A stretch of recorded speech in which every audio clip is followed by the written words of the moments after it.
guys, good morning and you are watching my YouTube channel Economics with Manish Sharma. Students, बात करते हैं DAFIP की class की statistics की. You know very well, I have uploaded already 4-5 videos of statistics for class 11 CBSE. Student, आज की class में हम लोगों को डिस्कस करना है calculation of mean in continuous series. यानी लास्ट क्लास में हम लोगों ने डिस्कस किया था डिस्क्रीट सीरीज में मीन की कैलकुलेशन कैसे की जाती है, और उससे पहले क्लास में हम लोगों ने डिस्कस किया था कि इंडिविजुअल सीरीज में मीन की कैलकुलेशन कैसे की जाती है. But today will be discuss about calculation of mean in continuous series. यानी आज हमें कंटिन्यूअस सीरीज में मीन की कैलकुलेशन पढ़नी है कि किस तरीके से कंटिन्यूअस सीरीज में मीन सॉल्व किया जाता है. लेकिन स्टूडेंट्स, इसको पढ़ने से पहले आपको नॉलेज होना कंपलसरी है कि कंटिन्यूअस सीरीज कैसी सीरीज होती है, हाउ आप कैसे आइडेंटिफाई करोगे कि कंटिन्यूअस सीरीज कैसी है. स्टूडेंट्स, जब भी आपको एग्जाम में या आपकी बुक में ग्रुप गिवन हो तो ग्रुप के साथ ऑलवेज या तो एफ होगी या ऑलवेज सीएफ होगी. Less than and more than की कंडीशन में ऑलवेज आपके पास सीएफ होती है एंड कंप्लीट ग्रुप की कंडीशन में ऑलवेज आपके पास एफ होती है. यानी यहां पर कंटिन्यूअस सीरीज का आइडेंटिफिकेशन होता है कि आपको ग्रुप मिलेगा, कंप्लीट ग्रुप होगा तो एफ होगी, but less than and more than की कंडीशन होगा तो सीएफ होगी आपके पास. देखिए स्टूडेंट, कंटिन्यूअस सीरीज में बात करेंगे तो यहां पर दो मेथड है जिस तरीके से इंडिविजुअल और डिस्क्रीट में मीन हमने दो मेथड से सोल्व किया, first direct and second shortcut. उसी तरीके से कंटिन्यूअस सीरीज में भी हमें दो मेथड से मीन की कैलकुलेशन करनी है, डायरेक्ट से शॉर्टकट से. स्टूडेंट, जो आज फर्स्ट टाइम चैनल पर आई वो पहले जाइए और मेरा वीडियोस देखिए. उस लास्ट वीडियोस को देखने से ही आपका आज की क्लास कंप्लीट हो सकेगी. डे नंबर 3 एंड 4 में हमने बेसिक स्टार्ट किया था, मीन और मीडियन की चैप्टर स्टार्ट किया था जिसमें फर्स्ट टॉपिक हमने मीन लिया है. लेकिन जब तक आपके बेसिक कंसेप्ट क्लियर नहीं होंगे तब तक आप इस पोर्शन पर नहीं आ सकते. So please day 1, 2, 3, 4 video read करिए अच्छे से, अपने नोट कॉपी लीजिए, उसमें नोट डाउन कीजिए और डे 5 की क्लास पर आइए. देखते हैं स्टूडेंट, अब डायरेक्ट मेथड में यहां पर मीन की कैलकुलेशन करने का फॉर्मूला होगा x bar equal to sigma fx upon n and shortcut में होता है x bar equal to a plus sigma f dx upon n. देखिए स्टूडेंट्स, बात करते हैं सबसे पहले n की कि यहां पर n का मीनिंग क्या होगा. जब भी डिस्क्रीट एंड कंटिन्यूअस सीरीज में आप क्वेश्चन को सॉल्व करो और फॉर्मूले में अगर n इंक्लूड होता है तो वहां n का मीनिंग सम ऑफ फ्रीक्वेंसी यानी फ्रीक्वेंसी का सम होता है. यानी दोनों ही जगह आपको डायरेक्ट एंड शॉर्टकट मेथड में n का मीनिंग लेना है सम ऑफ फ्रीक्वेंसी. फिर बात करते हैं स्टूडेंट्स आगे, f और x यानी फ्रीक्वेंसी और वेरिएबल x को मल्टीप्लाई करके उसका सम करना है आपको इस मेथड में. इस मेथड में आपको सबसे पहले dx की कैलकुलेशन करनी है. dx को डेविएशन कहा जाता है, लास्ट वीडियो में हम पढ़ चुके हैं. dx की कैलकुलेशन x माइनस a से की जाती है. a का मीनिंग आपके पास एज्यूमीन होता है, जो हमें x में से कोई सी भी एक वैल्यू एज्यूम करनी होती है. ठीक है, अब आते हैं अपने एक एग्जांपल पर, जिस एग्जांपल को अपन डायरेक्ट एंड शॉर्टकट दोनों ही मेथड से सॉल्व करेंगे. स्टूडेंट्स, यहां पर कंटिन्यूअस सीरीज का क्वेश्चन क्लियर करने के लिए मैंने एग्जांपल नोट करा वेट इन केजी. यानी कोई पर्सन से जिनका वेट गिवन है between 0 to 10, between 10 to 20, 20 to 30, 30 to 40 and 40 to 50. ठीक है, अब यहां पर ग्रुप गिवन है, ग्रुप के साथ नंबर ऑफ पर्संस. यानी कि स्टूडेंट 0 to 10 के बीच में वेट रखने वाले जो पर्सन है उनके नंबर 5 है. 10 से 20 के बीच में वेट रखने वाले जो पर्सन है उनके 2% ऐसे हैं जो 10 से 20 के बीच में वेट रखते हैं. 3% 20 से 30 के बीच में, 1% 30 to 40 एंड 4% 40 to 50 के बीच में वेट रखते हैं. अब ये सबसे पहले आइडेंटिफाई करना है कि क्वेश्चन कौन से सीरीज में, इंडिविजुअल, डिस्क्रीट और कंटीन्यूअस कौन से सीरीज में क्वेश्चन है. आप मेरे कमेंट सेक्शन में लिख करके बताइए कि कौन सी सीरीज का क्वेश्चन, उसका रीजन भी बताना आपको. मैं एक्सप्लेन कर रहा हूं. ग्रुप गिवन है स्टूडेंट्स, और मैंने आपको ऑलवेज बताया है ग्रुप के साथ ऑलवेज फ्रीक्वेंसी होती है. कंप्लीट ग्रुप है यानी कंटिन्यूअस सीरीज का क्वेश्चन है, और कंप्लीट ग्रुप के साथ ऑलवेज फ्रीक्वेंसी है. यानी ये वेट यहां पर लिया मैंने और ये फ्रीक्वेंसी यहां पर ले ली. मेथड फर्स्ट हम लोग सोल्व करने वाले हैं और यहां पर करेंगे मेथड सेकंड. स्टूडेंट्स, बहुत आराम से समझिए. मेथड फर्स्ट का फॉर्मूला है x bar is equal to sigma fx upon n. Concept statistics का रूल है पहले आपको सीरीज आइडेंटिफाई करनी है, आफ्टर दैट आपको जिस फॉर्मूले से सोल्व होना है वो फॉर्मूला मेंशन करना है, क्योंकि फॉर्मूले के बिहाफ पर ही हमें कैलकुलेशन का प्रोसीजर पता चलता है। अब देखिए स्टूडेंट, सबसे पहले हमें यहाँ पर एन का मीनिंग चाहिए, और एन का मीनिंग मैंने आपको बताया डिस्क्रीट एंड कंटीन्यूअस सीरीज में सम ऑफ फ्रीक्वेंसी, यानी जो फ्रीक्वेंसी का सम है वो आपके लिए एन का काम करेगा। यहाँ पर सम ऑफ फ्रीक्वेंसी की बात करें 5 and 2 7, 7 और 3 10, 10 और 1 11 and 4 15, यानी कि स्टूडेंट्स यहाँ पर एन का मीनिंग आपके पास है 15। Is that clear? अब यहाँ पर रिक्वायर है एफ इंटू एक्स, यानी फ्रीक्वेंसी एक्स को मल्टीप्लाई करना है, तो स्टूडेंट्स इसके लिए एफ भी चाहिए और एक्स भी चाहिए। ये आपके पास है, लेकिन हमारे पास ग्रुप है एक्स नहीं है। यहाँ आएगा स्टूडेंट्स आपके बेसिक कंसेप्ट काम।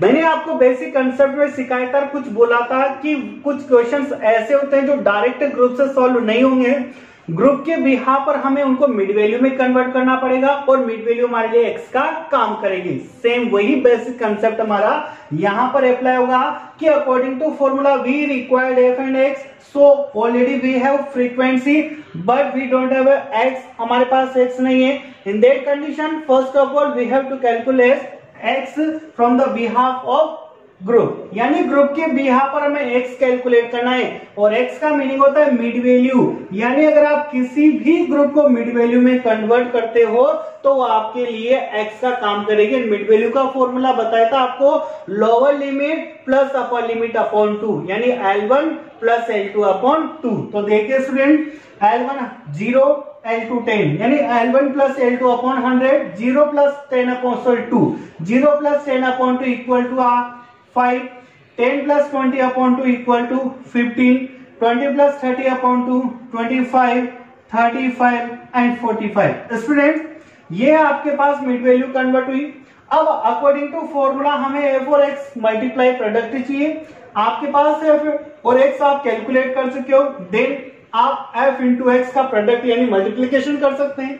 मल्टीप्लीकेशन करने का method 5 into 5 25, 15 into 2 30, 25 into 3 75, 35 into 1 35 and 35 into 4। आपको रफली कैलकुलेशन चेक करनी पड़ेगी, रफ में कैलकुलेशन करके यहाँ पर आपको वैल्यू पुट करनी है। मैं यहाँ पर करके नोट कर रहा हूं 180।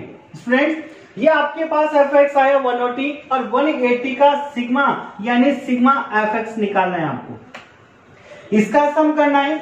जब इसका सम करोगे तो इस सम की वैल्यू आपको सिग्मा एफ एक्स में पुट करनी है, फिर डिवाइड करना है n यानी 15 से। अब स्टूडेंट्स, आगे का काम आपका है कि आप ही को सोल्व करना है सिग्मा एफ एक्स, यानी ये जो एफ एक्स निकाला इसका सिग्मा करना है, यानी सम करना है इसका सम। जो भी वैल्यू यहां पर आएगी वो वैल्यू आपको सिग्मा एफ एक्स यानी यहां पुट करनी है एंड डिवाइडेड बाय n, इस 15 से डिवाइड करना है, तो आपको एक्स बार का आंसर यानी मीन का आंसर मिल जाएगा। क्लियर? आगे बढ़ते हैं स्टूडेंट्स, बात करते हैं सेकंड मेथड की। सेकंड मेथड आपके पास शॉर्टकट मेथड है स्टूडेंट्स, दोनों ही मेथड से आपके आंसर सेम होना चाहिए। अगर दोनों मेथड से किसी सेम क्वेश्चन को सोल्व करने पर आंसर डिफरेंट होता है तो इसका मीनिंग है कि आपने कैलकुलेशन में कहीं ना कहीं पर कोई ना कोई मिस्टेक करी है। अब बात करते हैं स्टूडेंट मेथड सेकंड की। सेकंड मेथड में हमें वेट गिवन है, सेम यही क्वेश्चन यहां पर कॉपी किया। मेथड सेकंड का फॉर्मूला आपके पास गिवन है a plus sigma F DX upon N, ये आपके पास फॉर्मूला यहाँ पर। अब देखिए स्टूडेंट्स कि हमें अकॉर्डिंग टू फॉर्मूला किस चीज की रिक्वायरमेंट है, हमें एन चाहिए, और डिस्क्रीट एंड कॉन्टिन्यूअस सीरीज में ऑलवेज एन का मीनिंग सम ऑफ फ्रीक्वेंसी होता है, यानी फ्रीक्वेंसी का सम किया एन इक्वल टू 15। अब dx चाहिए तो dx की कैलकुलेशन x माइनस a से सोल्व होगी। x और a दोनों ही चाहिए आपको dx कैलकुलेट करने के लिए, बट स्टूडेंट्स ना तो हमारे पास क्वेश्चन में x है और न ही हमारे पास a है। अब सबसे पहले मैं dx के लिए x चाहिए, तो मैंने आपको बोला कि अगर आपको ग्रुप है तो ग्रुप को जैसे ही मिड वैल्यू में कन्वर्ट करोगे तो हमारे लिए x का काम करेगी, जैसे हमने इस वाले पोर्शन में किया है। मिड वैल्यू यानी दोनों लिमिट को प्लस करके 2 से डिवाइड करना है, 0 प्लस 10 अपॉन 2 इक्वल टू 5 हुआ आपके पास। सेम ये प्रोसीजर चलेगा आपके पास। फिर 10 plus 20 upon 2 15, then 25, then 35 and 45। Students, ये आपके पास आ चुका है x। अब आप dx की कैलकुलेशन कर सकते हो x माइनस a, यानी we can calculate dx help of x minus a। x में से a लेस करना है तो x आपके पास यहां पर है, बट a का मीनिंग एज्यूमिन होता है, जो आपको x में से कोई सी भी एक वैल्यू एज्यूम करनी होती है। यहां हम 25 एज्यूम करेंगे, दैट मीन्स a की वैल्यू 25 है, कुछ भी ले सकते हो आप यहाँ पर, आंसर सेम होगा आपके। लेकिन जहां तक कोशिश होती है अपन सेंटर की वैल्यू लेते हैं, उससे कैलकुलेशन थोड़ी इजी बन जाती है।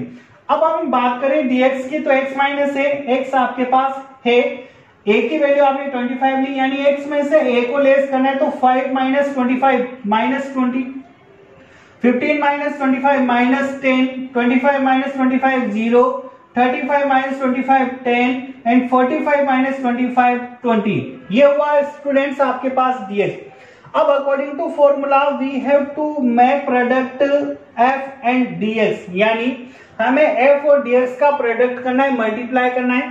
तो स्टेप बाय स्टेप हमें f और dx को मल्टीप्लाई करके f dx बनाना है, क्योंकि फॉर्मूले की रिक्वायरमेंट है कि अगर आपने dx कैलकुलेट कर लिया हो तो आपको f से मल्टीप्लाई करके f इंटू dx बनाना है। तो f और dx को मल्टीप्लाई करके f dx बना सकते हैं यहाँ पर। 5 into minus 20 minus 100, 2 into minus 10 minus 20, 3 into 0 0, 1 into 10 10 and 4 into 20 80। ये आपके पास f dx आया। अब इसमें अकॉर्डिंग टू फॉर्मूला आपको सिग्मा यानी सिग्मा f dx करना है, माइनस वालों को अलग रखना है, प्लस को अलग रखना है। Minus 100 and minus 20 minus 120 and 80 and 10 90, यानी minus 120 and plus 90, that means minus 30।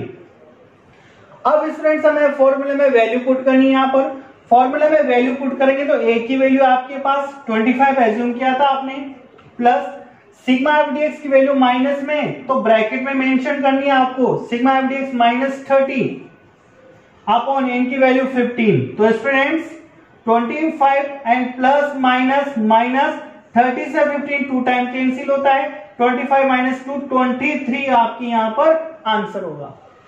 ऐसे ही इसी क्वेश्चन का आंसर भी स्टूडेंट्स आपको सेम इसी तरीके से इनको प्लस करके वैल्यू यहाँ पुट करनी है, 15 से डिवाइड करना है। Clear student? आपको अगर किसी तरह का कोई डाउट है तो प्लीज आप मेरे कमेंट बॉक्स में लिख करके अपने डाउट्स को सोल्व कर सकते हो। मेरे इंस्टाग्राम, फेसबुक किसी से भी ऐड हो सकते हो। स्टूडेंट्स अगर आपको मेरा वीडियो पसंद आता है तो प्लीज लाइक कीजिए, सब्सक्राइब कीजिए। और इस वीडियो के एंड में मैं आपको कुछ एक्सरसाइज है जो पीडीएफ फॉर्मेट में आपको मिलेगी, वो सोल्व करनी है आपको, जिससे आपकी प्रैक्टिस होगी। या फिर आप जिस भी बुक को प्रेफर करते हो, आपके टीचर से जिस बुक को प्रेफर करते हैं उस बुक से आप कंटिन्यूस सीरीज के क्वेश्चन को सोल्व कर सकते हो। तीनों सीरीज में हमने मेन डिस्कस कर चुके हैं, इंडिविजुअल, डिस्क्रीट एंड कंटिन्यूस। यानी अब अपनी जिस भी बुक को आप प्रेफर करते हो तीनों सीरीज के क्वेश्चन वहां से आप सोल्व कर सकते हो। फिर भी अगर आपको कोई डाउट होता है तो आप प्लीज मेरे कमेंट सेक्शन में लिख करके मुझे बताइए, मैं आपके प्रॉब्लम को सॉल्व करूंगा। तब तक के लिए जय श्री कृष्णा।